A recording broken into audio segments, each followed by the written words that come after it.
आज हम लोग बात करेंगे कैसे अगर हमारे पास कोई फंक्शन है वन वन ऑन टू है, हम उसको कैसे बिना डेफिनेशन के सिर्फ ग्राफ के हेल्प से how can we check that a function is one one और onto. So what is necessary here? We should know how to draw the graph. So we will start drawing graphs by putting the values of x input. So it will take a lot of time and there will be no benefit of that.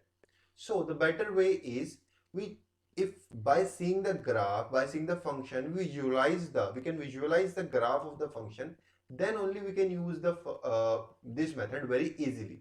And it is so short that the time of 2 to 3 minutes it will reduce it to 2 to 3 seconds. आपको question करने में 2 से 3 second सिर्फ you will take it only ना, लेकिन visualisation. So how will you do that? उसके लिए सबसे पहले हम लोग क्या करेंगे? The most important thing here is the graph. How to draw the graphs of this function. ठीक है, तो उसके लिए एक ऐप है GeoGebra. This is available in phone, this is also available in the for laptop software, it is also available online है ना. ठीक है, उसकी डिस्क्रिप्शन आपको मिल जाएगी. हम एक वीडियो भी डालेंगे कि कैसे उस पर ग्राफ बनाना बहुत ज्यादा आसान है. आप सिर्फ उस पर टाइप कीजिए, आपका ग्राफ बन जाएगा. आज के लिए हम देखते हैं ग्राफ्स को कैसे समझना कैसे. ठीक है, हमने गूगल क्लासरूम में एक असाइनमेंट दिया था कि अगर आपके पास एक्स स्क्वायर है, एक्स की पावर 4, एक्स की पावर 6, एक्स की पावर 2n, इनको ग्राफ कैसे बनेगा, ऐसे असाइनमेंट था. तो इन सब का जो ग्राफ है वो जनरली ऐसे बनता होता है आपके पास, ऐसे करके. ठीक है, फिर उसके बाद हम लोगों ने पूछा था कि आपके पास में जो है अगर एक्स एक्स है, एक्स क्यूब है, एक्स टू द पावर 5 है, और in general X to the power odd if there is, how will the graph of that will be shown.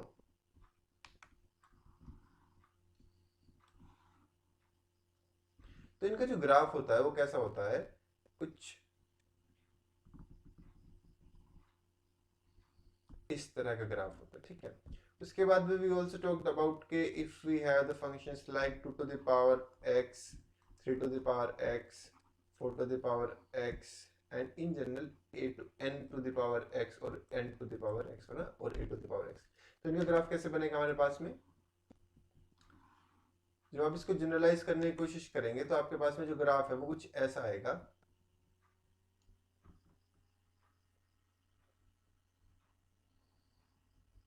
जब x की वैल्यू 0 होगी तो इन सब की वैल्यू 1 होगी है ना, 0 1 पर ये इंटरसेक्ट करेगा और कुछ ग्राफ इस तरह से आ जाएगा. अब अगर हमको ये ध्यान है तो इस तरह का कोई भी फंक्शन अगर हमें दिखेगा हम बड़ी ही आसानी से बता पाएंगे कि वो 1 1 है और 2 है. कैसे, वो हम आगे के वीडियोस में देखते हैं. ठीक है, अब बात करते हैं वन वन फंक्शन की. वन वन फंक्शन हम जानते हैं क्या होता है कि अगर मेरे पास में एक फंक्शन है which is we are drawing from the domain, let's say a to the domain b है ना. अगर एक फंक्शन में ड्रॉ कर रहा हूं तो क्या होगा, अगर यहाँ पर मेरे पास वन एलिमेंट है तो उसकी इमेज इधर वन बननी चाहिए. One element one image. So one element in the domain and in one element in the codomain.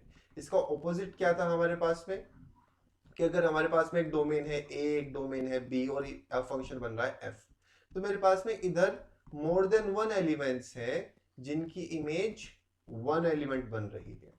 It means there are many elements in domain which are mapping on one element. So this type of functions were called many one function है ना. How to check it on graph? So function will be called one one function if the graph of function intersect any line parallel to x axis at most one point. ये important चीज है, at most one point. So if you draw a line parallel to x axis and then cut the graph of the function at most one point, then we will say it is a one one function. many one भी समझ लेते हैं, फिर हम लोग example देखेंगे. Now I am saying a function is said to be many one if the graph of function intersect any line parallel to the x axis. Again the same thing है ना, x axis के parallel line बनानी है और वो function को intersect करेगी, but at least 2 points.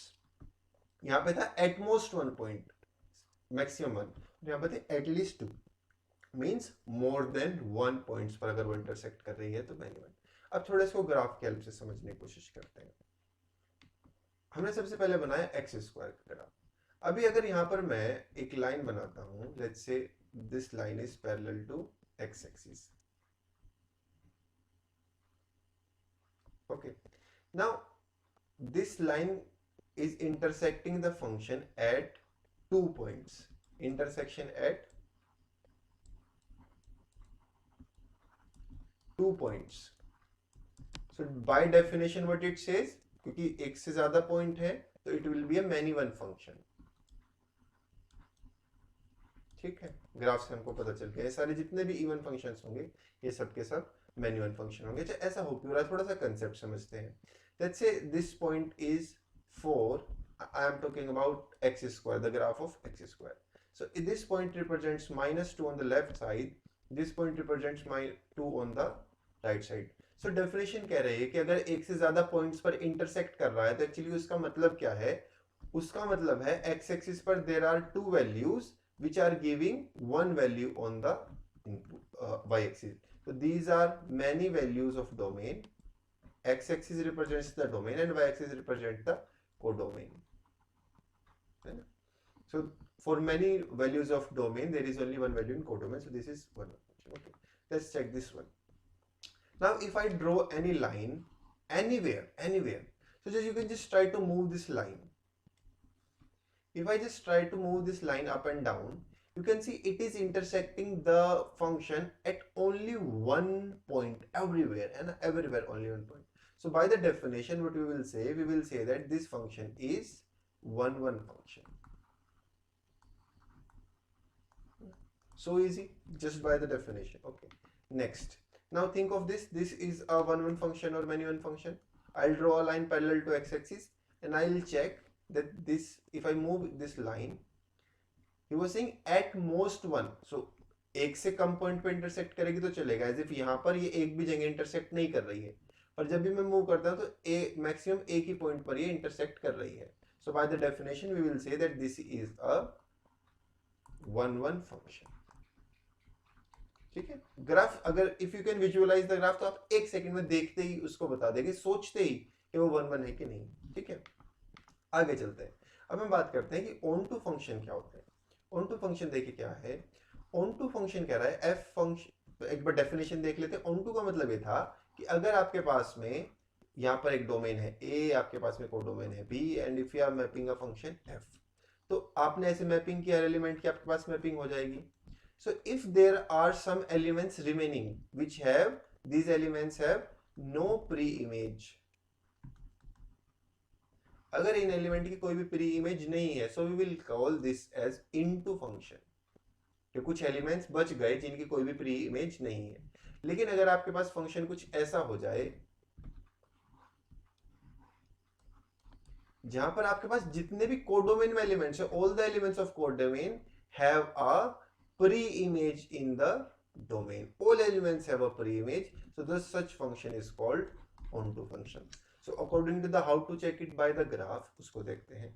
So he is saying a function is said to be onto if the graph of function intersect the line parallel to x-axis. यहाँ तक same है बिल्कुल, फंक्शन का ग्राफ है, x-axis के parallel line है, intersect कर रहे हैं. लेकिन कहाँ पर? If the graph of line parallel to in the codomain. Codomain जो है वो वाई एक्सिस पर, मैंने बताया it represents the Y axis, यानी कि आप वाई एक्सिस पर कोई भी लाइन ड्रॉ कर ले एक पैरेलल, ऐसे वाई एक्सिस को काटते हुए एक्स एक्सिस के पैरेलल, तो इफ इंटरसेक्ट एवरी लाइन, यहाँ पर इंपॉर्टेंट जो कीवर्ड है वो है एवरी लाइन पैरेलल, अगर वो हर लाइन को इंटरसेक्ट कर रहा है then you will say it is a onto function. लेकिन अगली लाइन में क्या कह रहा है, function is into if the graph of function does not intersect. ये देखिए, does not intersect at least one line. अगर आपके कोडोमेन के अंदर आपने कोई भी लाइन ड्रॉ किया एक्स एक्सिस के पैरेलल और कोई भी एक लाइन आपको ऐसे मिल जाती है जो उसको इंटरसेक्ट नहीं कर रही है फंक्शन को, तो आप कहेंगे this is not a onto function. तो फिर कैसा फंक्शन है, this is a into function. ठीक है, अभी थोड़ा सा ग्राफ्स के साथ देखते हैं. यहाँ पर x2 की बात हम कर रहे हैं. Again I will make a line here.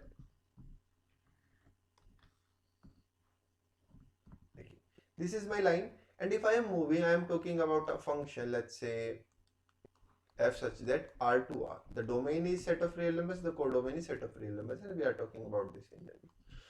So अब ये मेरे पास line है, अगर मैं इसको move कर रहा हूँ, so when it is like here, it is intersecting the function. पर यहाँ पर जैसे मैं इसको नीचे लेकर आऊंगा, जीरो से जैसे मैं नीचे लेकर आऊंगा, तो these lines, all of these are parallel to x axis but none of them is intersecting the function. तो definition क्या थी कि if at least one line parallel to x axis is not intersecting the function then I will say this function is into या फिर not onto. So I have a line कि जहां पर intersect नहीं कर रही है, so what I will say this function is not onto function, है ना, because I have a line which is not intersecting. Next देखते हैं, यहाँ पर मेरे पास ये लाइन थी, अब when I am moving it, अब देखिए एक्स क्यूब एक्स फाइव सब ऐसे चलते रहेंगे ना, कितना भी ऊपर ले जाऊं एक्स क्यूब की वैल्यू आती रहेगी, कितना भी नीचे ले जाऊं. So for every line parallel to x axis you will always intersect the function. So इस तरह के फंक्शन को हम क्या कहते हैं, such type of functions are called onto function. ठीक है, प्रीवियस वाले में हमने क्या किया, नोट ऑन टू था, और नेक्स्ट वाले में क्योंकि यहाँ पर एक्स एक्सिस के पैरेलल लाइन इंटरसेक्ट करे, दिस इज ऑन टू. इसको देखते हैं.